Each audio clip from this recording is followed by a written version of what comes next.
ድርሹ የምትናገረውን ሲንስማ በዚሁ በህፃናት ጉዳይ ላይ ነው። ሌላ ዘውግ ነው ደግሞ ይሄ ልክ እንደዚሁ አይነት ሀሳብ ሆኖ ሲስሙት በእኛ ቤተሰብ ላይ የደረሰው ነገር በማንም ቤተሰብ ላይ እንዲደርስ አልፈልግም። ማለት በዘር ማንዘራችሁ አይድረስ። አንዳንዴ እንደዚህ አይነት ቆሻሻ ነገር ማለት ነውና አጎት አለኝ፣ የ3 ልጆች አባት ነው። ሚስት አለችው፣ ለፍቶ አዳሪ ነው እንደማንም ኢትዮጵያዊ። እሷም ያንን ኑሮ ለማገዝ ተፍተፍ ትላለች። እሷ ግን ስራ የምትሰራው ምንድነው የቻይኖች ካምፓኒ ውስጥ ነው። የቻይና ካምፓኒ ማለት ካምፓኒያቸው ጋር ሳይሆን መኖሪያ ቤታቸው ላይ ተመላላሽ ሰራተኛ ናት፣ የአጎቴ ሚስት ማለት ነውና ተፍተፍ ትላለች ምናምን። 3 ልጆች አላቸው። ከዛ 4ኛ ልጅ አረገዘች። እንዳጋጣሚ ሆኖ እኔ ሐዋሳ ነበርኩኝ፣ የዛሬ 2 ሳምንት አካባቢ ሐዋሳ ነበርኩኝና መጣ ምናምን ተብሎ እሺ ምናምን ወደ ሪፈራል አልፋለች ምናምን ተባለ። በቃ እየተሯሯጥኩኝ ምናምን ሄድኩኝ ሪፈራል ሆስፒታል። ከዛ አጭር ምጥ ነበረ፣ ብቻ መጣ፣ እግዚአብሔር ይመስገን በሰላም ተገላገለች። ስትወልድ ግን ይሄ ለመናገር እኔ ሞራል አጣለሁ አንዳንዴ። ስትወልድ ቻይናዊ ልጅ ነው የወለደችው። በቃ ቻይናዊ ልጅ፣ ከለሩ ሌላ፣ አይኑ እንደዚች ያለ ቻይናዊ ልጅ ማለት ነው። እኔ በጣም ደነገጥኩ። አጎቴ ቤኒዳና ነው የሚመስል፣ እሷ ትንሽ ጸያም ያለች ናት። እንዴት ይሄ ሊፈጠር ይችላል? የመጨረሻ በቃ ሁላችንም ግራ ተጋባን፣ ደነገጠን፣ የመጨረሻ ደነገጠን እና አረ ምን አይነት ነገር ነው? በቃ ምን አይነት ጉድ ነው ምናምን እያልኩኝ በቃ በጣም ተገርሜ ኔክስት ዴይ ላይ ወለደች ምናምን ነገር። ከዛ ከሆስፒታል ልትወጣ ነው ነይ ፒክ አርጊያት ምናምን ስባል እሺ ብዬ ይዣት ወደ ቤት እየተመለስን ያለ ጠየኳት። ውድዬ ምንድን ነው ግን ጩጬው እኮ ምንም አጎቴን አይመስል ወይ አንቺን አይመስል ምናምን ስላት አዎ ምናምን ነገር አለች። ሀፒ ሆና ማለት ነው። ምንድን ነው ምናምን ስል ቻይናዊ ነው የሚመስለው ልጁ ስላት አዎ አለችኝ። አባቴ እንዴት ሊመስል ቻለ ምናምን ነገር አልኳት። ቻይኖቹ ቤት ተመላላሽ ስትሰራ በትልቁ የፋሚሊ ፎቶ አለና እዛ ፋሚሊ ላይ ህጻናቶች ምናምን የተቀመጡ ህጻናት ምናምን አሉ አለች። ቻይና ሀገር የሚኖሩ የቤተሰቦቻቸውን ፎቶ ሰቅለው ነው እንግዲህና እርጉዝ በነበርኩ ሰዓት ሆዴን ይዤ በርከክ ብዬ በፎቶ ላይ አለች። እሺ ጌታ ሆይ እኝን የመሳሰሉ ልጆች ስጠኝ አባቴ እያልኩኝ ለጌታዬ ጸሎት አደርስ ነበር አለች። እሺ ስላት ይኸው የጸሎት የምላሽ ቻይናዊ ልጅ ወለድኩኝ ምናምን አላለች። አሜን ነው ወይ? የመጨረሻ በቃ ገረመኝ። እኔ ከምንም በላይ የደነቀኝ ግን የአጎቴ መልስ ነው። ከዛ ሌላ አጎቶቼ ምናምን እንዴት እንደዚህ ይሆናል ምናምን ብለው ሲጠይቁት ድንገት አለ እግዚአብሔር ይሄ ቻይናዊ ልጅ እቤቴ እንዲኖር ፈልጎ ሊሆን ይችላል።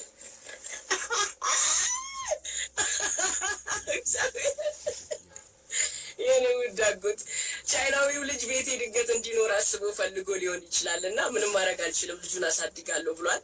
እኔ እንደዚህ አይነት ነገር በጣም መቃወም ሰው ነኝና እርስዎ ቢሆኑ ምን ያደርጋሉ አይነት መረጃ ነው ያደረስኳችሁና ኮመንት ላይ ሀሳባችሁ ይጠበቃል። እሺ እንግዲህ ድርሹ የተናገረችው ነገር ያጎቷን ነው የተናገረችው። ምናልባት ቀልድ እንዳይሆን ፈርቼ እስከመጨረሻ አይቼው ነበር መጀመሪያ። እሷና አንድ ኮሜዲያን አለ የሐዋሳ ልጅ እየቀለዱ አጎቴ እያሉ ስለሚቀልዱ ቀልድ መስሎ ነበረ። መቼም በዚህ ልክ አይቀለድም ብዬ አስባለሁ። እና ይሄ ነገር በመጽሐፍ ቅዱስ ውስጥ አለ። ዘፍጥረት 31 ላይ አለ ይሄ ጉዳይ። አባታችን ያዕቆብ ከላባ ቤት ወይም ከአጎቱ ቤት ከእናቱ ከርብቃ ወንድም ቤት ማለት ነው ሲወጣ ድርሻዬን ይዤ መውጣት እፈልጋለሁ፣ ባዶዬን መውጣት አልፈልግም። 1 ዓመት አንተ ጋር ልቀመጥና በጣም ብዙ በጎችን ስጠኝ። እነዛ ነጫጭ በጎች መተው ውሃ ሲጠጡ ሌሎች አይነት ከጥቁር ከለር ያላቸው በጎች መተው ደግሞ ከኋላ መተው እነዛን በጎች ሲገናኟቸው የሚወለዱት ህፃናቶች ግልገሎች የኔ ይሁኑ ብሎ ተነጋግረው ነበረና ምንድነው የተደረገው? ሴት በጎቹ የዛፍ ልጥ ታዘጋጀና ወይም የዛፍ ልጥ እሱ ታዘጋጀና እሱን እንዲበሉት ውሃ ውስጥ አደረጉ። ውሃ ውስጥ ሊበሉ ጎንበስ ሲሉ ውሃ ያፍናቸዋል፣ ይወጣሉ። በዛውም እየጠጡ ነው፣ በዛውም ልጡን እያዩት ነውና ልጡ በውሃ ውስጥ ፀሐይ ሲያንጸባርቅበት የተሽጎረጎረ ነው የሚሆነው። ሴቶቹ በጎች ውሃ እየጠጡ ልጡን እየበሉ ልጡን ለመብላትም እየፈለጉ የመብላት ፍላጎት እያላቸው ከኋላ በጎች ስለተገናኟቸው የተወለዱት ግልገሎች ዥጉርጉርና ነቁጣማ ሆኑ ይላል። ነቁጣማ ይላቸው መጽሐፍ ቅዱስ እና መልአክን ያሳየው ለያዕቆብ እንዲህ አርግ ብሎ ይሄንን ሲስተም ተፈጥሯችን ነው ማለት ነው። የሰው ልጅ በተለይ ሴቶች ማለት ነው በሩካቤ ሰዓት የሚያስቡትና የሚያዩት ነገር በምስሉ ላይ በጽንሱ ላይ እንደ ፎቶ የመለጠፍ የመሳል እድል አለው ይባላል። እንዲያውም አንዳንዴ ሰካራም ሆነ አንዲት ሴት ልጅ የምትወልድ ከሆነ ልጁ ሰካራም የመሆን እድሉ በጣም ሰፊ ነው።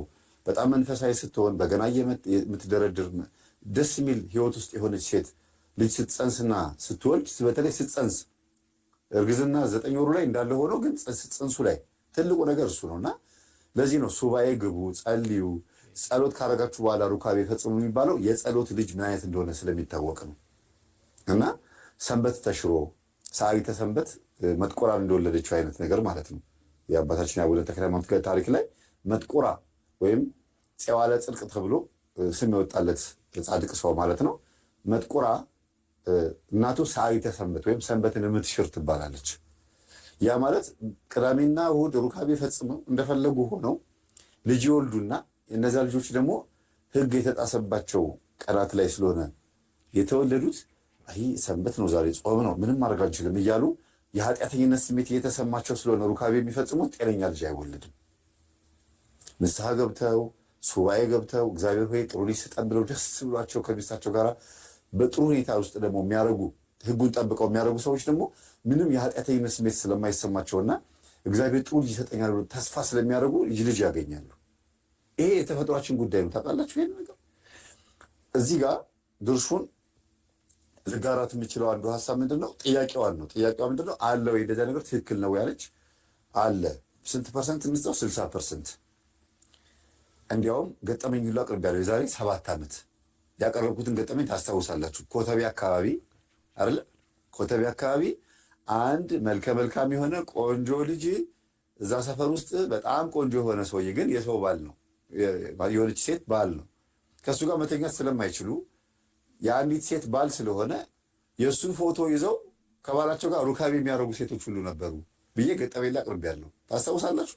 እንዳለ ሰፈር ውስጥ የተወለዱት ልጆች ወደ 5-6 ልጆች ማንን መስለው ነው የወጡት? ይሄንን ልጅ መስለው ነው የወጡት። ይሄን እስቲ የምታስታውሱ ጻፉ እስቲ። ገጠመኙን በደንብ ያዳመጠ የዛሬ 7 ዓመት ያቀረብኩት ገጠመኙን አለ። ቁጥሩን ሁሉ ብታስታውሱ ፕሊስ ባካችሁ ቁጥሩን ጠቁሙና ሰው ያዳምጠው። ፎቶውን ግድግዳ ላይ ለጥፈው የእውነት ባላቸውን አስፈቅደው ሁሉም ያደረጉ አሉ። የሰው ፎቶ እያዩ ያ ምንድን ነው? በሩካቤ ሰዓት የሰው ፎቶ እያዩ ሩካቤ ሲፈጽሙ ልጅ ምስል እንደሚሳል እናቶቻችን ያውቃሉ። ይሄ ከእናቶቻቸው ተምረው ነው። በደንብ ነው ማስታወሰው። እኔን ገጠመኝ አቅርቤያለሁ እና ቁጥሩን ያላስታወስኩት እኔ። እንዲህም አይነት ነገር ደግሞ አለ። ሌላው ያው ስላጎቷ ስለሆነ የምታወራ ስላጎቷ ሚስት መጥፎ ነገር ልታወራ አትችልም። ምን አለች ሚስትየዋ? እንደነዚህ ቻይናዎችን ከምናቸው አንጻር ነው ያየችው? ከዓይናቸው መጥበብ አይደለም ወይ ደግሞ ከቁመታቸው ማጠር አይደለም፣ ብቻ ከሆነ ካላቸው ተፈጥሮ ጋር ሳይሆን ከለራቸውን ያየችው ነጮች መሆናቸውን ያየችው እና እንደ ቻይናዎች ቆንጆ የሆኑ ልጆች ስጠኝ ብዬ ነበር አለች። መቼም ቻይናዎች ቆንጆች አይደሉም ናቸው አይደሉም። ቻይና ቆንጆ ነው ብዬ አይደለም፣ ግን ቻይናዊ አባት ያላችሁ ጃፓናዊ አባት ያላችሁ ወይም እናት ያላችሁ ልጆች እንዳትቀየሙኝ፣ እንዳትታዘቡኝ። በዚህ አጋጣሚ ትምህርቴን እየሰማችሁ ከሆነ ፕሊስ ይሄን ብለው ምንድን ነው ቆንጆ አይደሉም ስል ከዓለም ከገጽታ አንጻር አይደለንም ብለው ራሳቸው ስለመሰከሩ ነው። አይደለንም በቃ ደግሞ ይሄ ጃፓን ውስጥ ያሉት በሂሮሺማና ናጋሳኪ በኒውክሌር ምክንያት ነው አይናቸው እንደዛ አይሆን የሚባለው። ኒውክሌር ነው አይናቸው እንደዚህ ያደረገው። ወደ ቻይና ስንመጣ ግን ምን እንዳደረጋቸው አናውቅም። እና እንደዛም ሆኖ ደግሞ ቁጥራቸው መባዛቱ አይገርምም። ከዓለም በህዝብ ቁጥር ብዛት እነሱ ናቸው። ከዛ ህንድ ነው አይደል? ዘራቸውን ማብዛታቸው ይገርማል። እና ምንድን ነው እነሱን የመሰሉ ልጆች እፈልጋለሁ ብላ ተመኘችና ፎቶውን እያየች ነው እርግዝናውን የጨረሰችው። በአይን በኩል ማህፀን ላይ ምስል መሳል ይቻላል ማለት ነው የሚለውን በጨዋነት የሚያዘው ይሄ እኔ በማላውቀው ነገር ውስጥ የሰው ሚስት ሄዳ እንትን ብላ ነው ማግጣ ነው እንደዚህ ነው ምናምን ብዬ ልል አልችልም። ይሄን ልለው አልችልም። እና እውነታው ግን የተፈጥሮ እውነታችን ግን ይሄን ይመስላል ማለት ነው። ወደ እንትን እንምጣ፣ ወደ ባዕድ አምልኮ። እንዲህ አይነት ውስጥ ደግሞ ባዕድ አምልኮ ጋር እንምጣ። ጠንቋይ የሚገናኛቸው ሴቶች አሉ። ልጅ እምቢ አለኝ ስትል ከኔ ጋር መጀመሪያ ተኝና ከዛ በኋላ ደግሞ ከባልሽ ጋር ሄደች ተኝ ይላቸዋል። ዘር ያቀበለ መጀመሪያ ማን ነው? ጠንቋይ። ከዛስ ከባሏ ጋር ተኛለች። የባል ልጅ የተጸነሰው።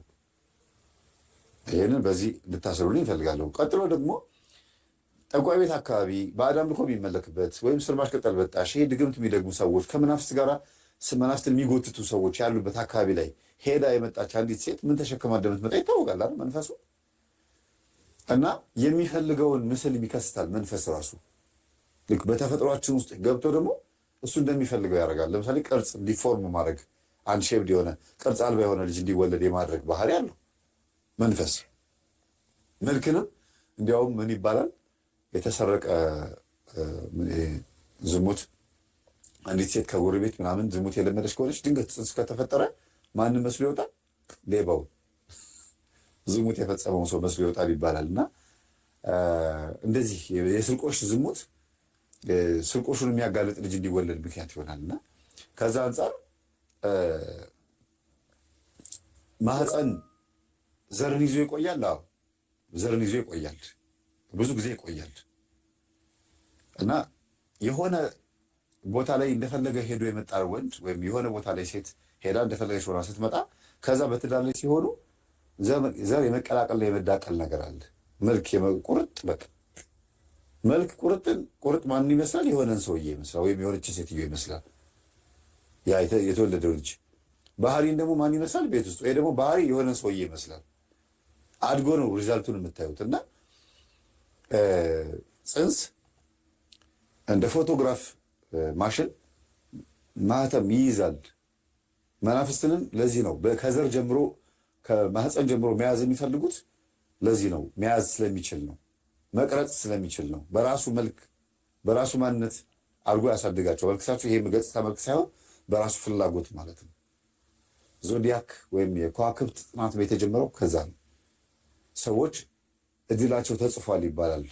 በዚህ ወር የተወለዱ ሊዮ፣ ሳጅታሪየስ፣ አኳሪየስ ምናምን እየተባሉ የሚጣሩ ኮከቦች ወይም ደግሞ በዚህ በሀገራችን ሸርጣን፣ አሰድሳት ምናምን እየተባሉ የሚጠሩ ኮከቦች አሉ። እነዚህ ኮከቦች ባህሪያችንን የሚናገሩን ይመስለናል። ስናነቡ አንዳንድ ቀን እንደነግጣለን። የራሳችንን እውነት ነው እኮ እኔ እኮ እንደዚህ ነው ጸባይ፣ እንደዚህ ነው እኮ ባህሪ፣ እኔ እኮ በቃ ብሄድ አይሳካልኝም፣ ይሄ ሞክረው እምቢ አለኝ፣ ይሄ በቃ ጸባይ እንደዚህ ነው ትላላችሁ። ስታነቡት ራሳችሁን ታገኙታላችሁ።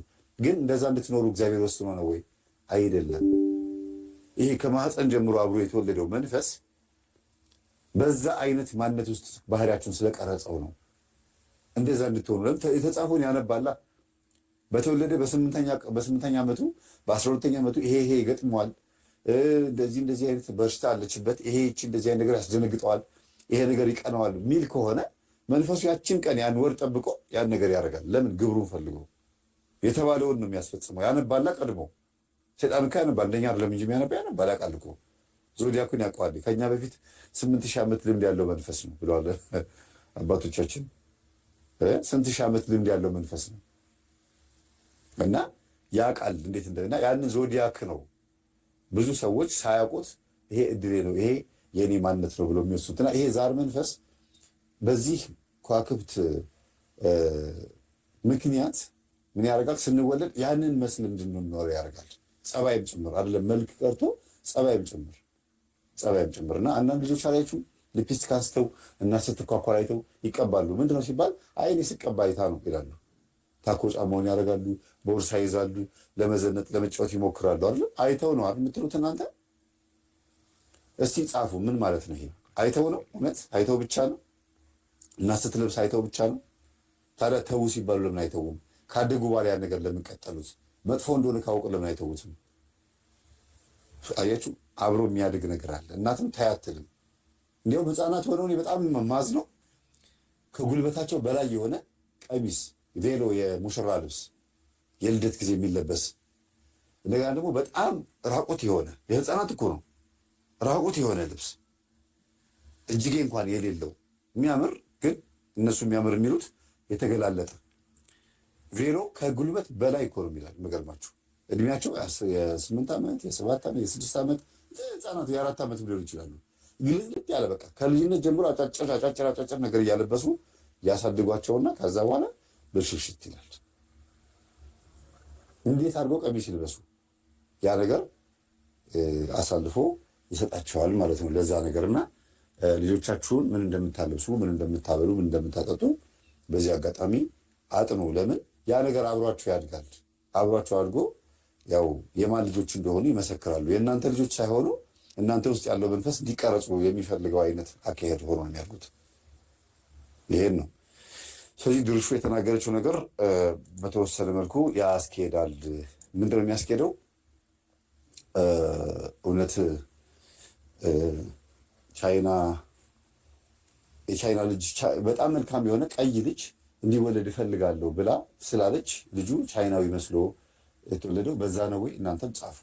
እውነት ነው ወይ? አይ አይደለም ነው። ምንም ችግር የለው መጻፍ፣ ምንም የሚጎዳ ነገር የለም። ጻፉ። 1011 ሰው ይታየኛል እና እኔ የእኔ ትንታኔ ይሄ ነው። የሰው ትዳር ውስጥ ገብቼ እንደዚህ ማግጣብህ ነው እንዲህ ምናምን ልል አልችልም። አይባልም። እንደሞ የሰው ማንነት ሳይታወቅ እንደዛ አይባልም። ግን ተፈጥሯዊ ማንነታችን ግን ውስጥ ገብቶ የሚቀላቀል መንፈስም እንዳለ እንድታውቁ እፈልጋለሁ ማለት ነው። መልክን ማተም ሆን ብሎ እንግዲህ አሁን ፎቶን እያዩ ወይም ደግሞ አንድን ነገር አንዲት ሴት ሩካቤ በምትፈጽምበት ሰዓት እያየች ያለችውን መስሎ ከተወለደ መንፈስ ደግሞ ምን እንድታይ ነው የሚፈልገው? እቺ ሴት ማንን መስሎ እንዲወጣ ነው የምትፈልገው? ከባሏ ይልቅ ከውሽማዋ ጋር በጣም ደስተኛ ሆና የምትተኛ ከሆነ ማንን መስሎ ይወጣል ማለት ነው? እንደዛው ማለት ነው። እየተደበደበች እየተቀጠቀጠች ችግር ውስጥ ገብታ የምትወልድ ከሆነ በጣም ተሰቃይታ የምትወልድ ከሆነ ልክ እንደዛው ውስቁልቁል ይላል ማለት ነው። ያ ልጅ ያ ጽንስ ሲያድግ ልክ እንደዛ ነው የሚሆነው። ይስላላ ያን ነገር ይወስዳል። እንደገና ደግሞ ቴሌቪዥን በማየት ብቻ ፊልም በማየት ብቻ የነጮችን ነገር በማድነቅ ሀሳቧ ሁሉ ስሜቷ ሁሉ የአረብ ቃና ቴሌቪዥን ላይ ምናምን ትኩረት እያደረገች በዛ ነገር እየተሳበች የምትሄድ ከሆነ ያንን ነገር ነው እየተሳበ የሚመጣው ያለች። በገና ደግሞ እስኪ እርጉዝ የሆናችሁ በዚህ አጋጣሚ የአንድ ወር የሁለት ወር እርጉዝ የሆናችሁ ሰዎች እስኪ ከዚህ ሰዓት ጀምሮ እስከ 9 ወር ድረስ በገና እስኪ እየሰማችሁ ውለዱ። በገና ብቻ ምን አይነት ልጅ እንደምትወልዱ ታዩታላችሁ። በገና ዝማሬ፣ ደስ የሚል መዝሙር፣ እናንተን የሚመስጣችሁ መዝሙር፣ የቤተ ክርስቲያን መዝሙር። ከዛ ለውጡን ታዩታላችሁ።